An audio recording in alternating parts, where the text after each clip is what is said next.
What's up, guys? Welcome back. This is, of course, yours truly, your favorite Shogun here, Sugi, and today I'm going to be giving my take on the brand new Netflix original anime Cyberpunk EdgeRunners, which is part of the Cyberpunk 2077 game universe by CD Projekt Red. Now, EdgeRunners anime is basically serving as a prequel story to the game. We don't exactly know where it takes place in the timeline because they haven't told us that, but I would say roughly around 1 to 4 years before the events of the actual main game.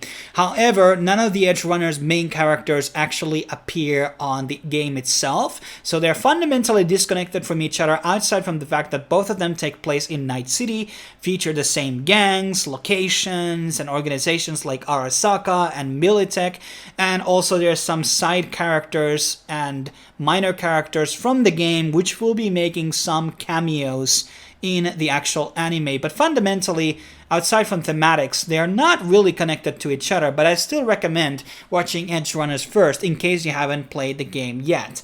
Now, this anime was animated by Studio Trigger, which is obviously like everyone's top 3 studio. Not mine though, because I always said that Trigger was always really good at animation, but they were never really good storytellers. And you can definitely see that also in this anime, which we're going to be tackling a bit later on the spoiler section here. But I do think that this was kind of like a good choice for our animation studio to do adaptation out of the game, because Cyberpunk 2077 is a very bright styled cyberpunk story, but there's still like kind of like a dark edges here and more like darker coloring schemes, especially during the night in the Night City, which maybe was not captured as well in the anime as kind of the bright side of it was. So I was maybe expecting more psychopath styled visual approach and tone to this anime. Maybe someone like Bones or Production IG could have done a version out of this as well, and maybe it would have been more akin to that. But Trigger is kind of more upbeat, and it's very stylized and has kind of more action than a lot of other studios perhaps do. And yeah, it kind of gives a bit of a different vibe into the Cyberpunk 27 universe, but I would still say it was rather faithful to the actual Cyberpunk 2077 universe. Now let's kind of talk about some other stuff here. So, as I already kind of alluded, a lot of the things will be making appearances, like the suits, the weapons, the cars. They look like they are actually from the game. But there were some things that you didn't actually see, things like there were no katanas or chainsaws or any other melee weapons. Didn't make any appearances actually on this anime outside from the wire thing, but I was kind of expecting to see a bit more of that actually, because I had the most amount of fun with the melee weapons actually when I was playing the game. But that was a bit of a side note that I kind of noticed. But recreated locations, they looked very good, and there was very much homage. And obviously the interfaces, they like copied over the talking dialogues between things, and they used some sound assets as well from the main game, which I really appreciated, and that's something I really like. Like when I'm playing a Star Wars game, for instance, I want to hear those Star Wars sounds. But in terms of the OST though, I didn't feel that the soundtrack really fitted in at all with the soundtrack that we saw with Cyberpunk 2077. And I thought like, hey, they must have had a lot of B-roll in the Cyberpunk 2077, like, catalogs, songs that they didn't use in the main game that they definitely could have used in this anime. So that was kind of like a miss. Maybe I actually kind of like, kind of grew into the ending song, but I definitely hated the Franz Ferdinand song. I mean, Franz Ferdinand has good songs, but it definitely doesn't fit into. This is a UK band, and this is a game that takes place in America. It was totally unfitting in my opinion. But okay, you can leave your comments about that down below. Now, as I already talked about, there will be some cameos. I think probably the most biggest one is the Atom Smasher, and some of the fixers will be happening in those dialogues. I don't know, do they have the same voice actors in English? I didn't go check that out. If they do, bueno. But fundamentally, like, it was nice to see some of the characters from the main game. And the story itself, I think it's finally time to talk about it. So it follows our main character known as David, and he's basically in Arasaka school. And Arasaka, obviously, those who haven't played the game, is like the massive corporation that kind of almost like de facto rules the world, or is like almost big as any government or a nation basically is.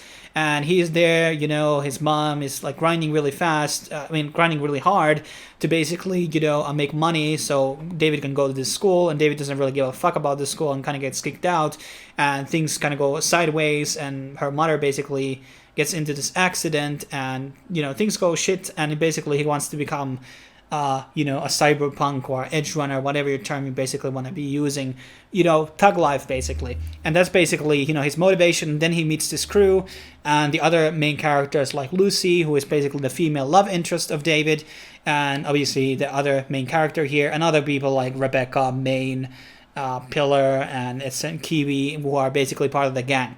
Now, okay, and the story starts to get really serious maybe on the 4th episode. The first 4 episodes kind of like build up, but then like a first major death basically happens on the 4th episode, and that's when I was like, okay, now it's getting a bit more serious. But now, since we are talking about the story here, we have to go into spoiler section. So in case you haven't seen the anime, now it's good time to pause and go watch it, and then come back later. So, there are a lot of flaws in this story. As I kind of alluded earlier, Trigger is not, in my opinion, a very good storyteller. And that's because, for example, so Maine is the figurehead and kind of like an idol to David, and he is like very deep into the tech. So what happens here, and this is actually like a very recurring theme in Cyberpunk story, is that you're going to be equipping a lot of like mechanized parts into your body, there might be a chance you might get hacked or you might go crazy. This is something that they happen in Deus Ex, for example, in Human Revolution. That was like the big storyline that all the mechs basically went crazy. And that's kind of what happens into Maine. He basically has too much mech and chrome, as they call it in the series, in his body, and it basically goes fucking berserk and shit goes fucking sideways. And this is like a fucking wake-up call to David, like, no, you don't want to fucking pull yourself up with a lot of this fucking mech. But the opposite actually happens. There's going to be a bit of a like a time span here where they go a bit more in time. They don't explicitly say, maybe 6 months, maybe a year or two. The story moves forward. There's like a bit of a time gap there, which is not like explain the numbers, but it's whatever. And now David is more bulky. He has like all of this gear, and he didn't take any lessons from his idol fucking dying on the same cause. Like, when children see their fucking parents being a fucking train wreck of being drug users or alcohol users, that's a fucking warning signal that you fucking never ever take drugs or fucking alcohol if they have that negative experience as a fucking child. Davis is like fucking 15 or something, and this is basically his role model because he doesn't have a fucking dad around. His mom is fucking dead. And now the idea here is to pull out and tell out this fucking story that's what happens to you when you go too deep in this fucking tech, and yet David fucking goes into it, which is kind of like, okay, you want it to be an ironic story, but it makes no fucking sense to build up that type of a thing because you ended up being the same fundamental problem here. Now, I feel like the story does feel like it's within the boundaries of the Cyberpunk 2077 world, but when you exactly put like any Japanese studio to do a Western adaptation, there's a 9 out of 10 chance that it will fundamentally feel that it's riddled with anime tropes and other types of things that makes it like, feel like it's not a Western IP, or it's not really within the realm works of the original IP. And I think like, World Masterpiece Theater series is like probably the best example of anime adaptation out of Western IPs, like Anne of the Green Gables and stuff like that. There are some studios, you could say Miyazaki is also very keen on this, like when he does adaptations out of Western IPs, he makes very much sure that the work that he is doing is not feeling like riddled with anime tropes. He's like very serious about keeping the tone of the Western story and making it feel Western just with that Japanese art style. Now, I do want to say that Trigger also did the 2 episodes for Star Wars Visions, and those were also like very, very unfaithful within the realms of the Star Wars lore and everything. Visually, they looked great once again, but they were not really paying a homage to the story and the IP. But I would say that Triggers was a lot more on point with Cyberpunk EdgeRunners than they were with Star Wars Visions. Now, going into a bit of the ending, which is kind of sad and, well, fundamental, like all the fucking characters dying. I always said that that's bad writing, like just killing off the whole cast is like if you can't really write anything, that's a a trope that you're basically going to be using, obviously. And yeah, there's some sense that some of the characters had to die, obviously, but not all of them, to be honest. Like, I don't know, Rebecca and she could have run out or something like that, or Kiwi could have run out, or like there's like some things maybe I design one didn't agree with here, but whatever. Okay, I mean, Kiwi did betray the crew, so okay, they had to she had to kind of die, pay her dues. But so in the main game, if you get into one of the story endings, it actually alludes into that the DLC would be taking place in the moon. But now we actually got the trailer for Phantom Liberty, which is allegedly, according to the sources we had, the only DLC that Cyberpunk 2077 will have, meaning that will basically be taking a district inside in Night City, which has not been explored yet. And so it's not taking place in the moon. But if it has been taken in the moon, there was a very, very high chance we could have seen Lucy, and that could have brought into this sort of connection between the two stories, continuing to the DLC where everything intertwines. But I think that is now under the rug, basically, because Lucy in the moon, and we're not going into the moon in the DLC. So chances are we might see Falco pop out. I sure fucking hope so, because that's the kind of idea of doing an expanded universe, is that there's intertwining between each other. That's why Square Enix is redoing the Final Fantasy, that all of these spin-off games that they did, they making these characters appear in the main game when they didn't actually appear on the original Final Fantasy VII. That's something you need to do when you're going to be doing these expanded universes. So I didn't necessarily like the fact that, we're not going to be seeing any of these characters in this anime, because if you're going to be falling in love with some of these characters, what are the chances of you actually fucking seeing any of them in the fucking DLC? And that's what everybody wants to see, though. That's what everybody wants. If they like this anime, they definitely want to see those characters in the DLC.